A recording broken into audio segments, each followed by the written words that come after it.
படம் நல்லா இருக்கு. என்ன மாதிரி சப்ஜெக்ட் அது? இந்த லவ் சப்ஜெக்ட் தான். யங்ஸ்டருக்கான பசங்களாம் எப்படி பார்க்குறாங்க பொண்ணுங்களை கண்ணோட்டத்தை அதை மாற்றி பார்த்துருக்காங்க. அதை வந்து கரெக்டாக பார்க்கணுன்றது சொல்கிறது தான் படம். எல்லாரும் புதுமுகம் நடிச்சிருக்காங்க. புதுமுகம் எல்லாமே நல்லா சூப்பராக நடிச்சிருக்காங்க. எல்லாம் புதுமுகம், எல்லாம் பார்த்த முகம்லாம் புதுமுகம் பார்த்தோன்னு சூப்பராக இருக்குது. கிளைமேக்ஸ் ஸ்டோரி தான். பொண்ணுங்களை வந்து தப்பாக பார்க்குறவங்க கண்டோடு இருக்கவங்களுக்கு தப்பாக பார்க்காதீங்கன்றது சொல்ல வராங்க. போர் அடிக்காமல் சூப்பராக போகுது. பார்க்கலாம். ஹியூமரும் இருக்குது, சென்டிமெண்டல். வாழ்த்துக்களும் பாராட்டுகளும் சார். ரொம்ப வருஷங்களுக்கு அப்புறம் இப்படி ஒரு மூவி பார்க்குறோம். லவ் மூவி நாங்கள் பார்க்குறது ரொம்ப வருஷங்கள் ஆச்சு. எனக்கு தெரிஞ்ச சேது மாதிரி ஒரு மூவி தான் நாங்கள் இந்த மாதிரி ஒரு கலரை நாங்கள் பார்த்த மாதிரி ஞாபகம். இப்போது அதுக்கப்புறம் இந்த மூவி பார்க்குறோம்.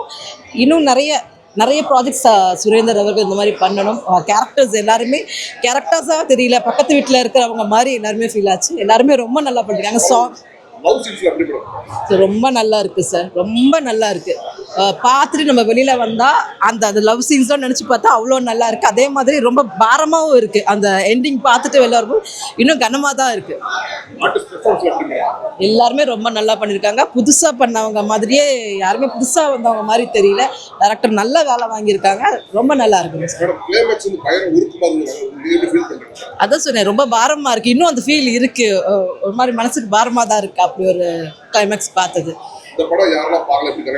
யார் அப்படிலாம் இல்லை சார். எனக்கு தெரிஞ்சு இந்த இப்போ இருக்க ஜென்சி கிட்ஸ் வந்து பாருங்கன்னு நான் சொல்லுவேன். ஒரு லவ்னா எப்படி இருக்கும் அப்படிங்கிறத, எப்படி ஃபீல் ஆகும் அப்படிங்கிறத வந்து பாருங்க அப்படின்னு சொல்லுவேன். தேங்க்யூ.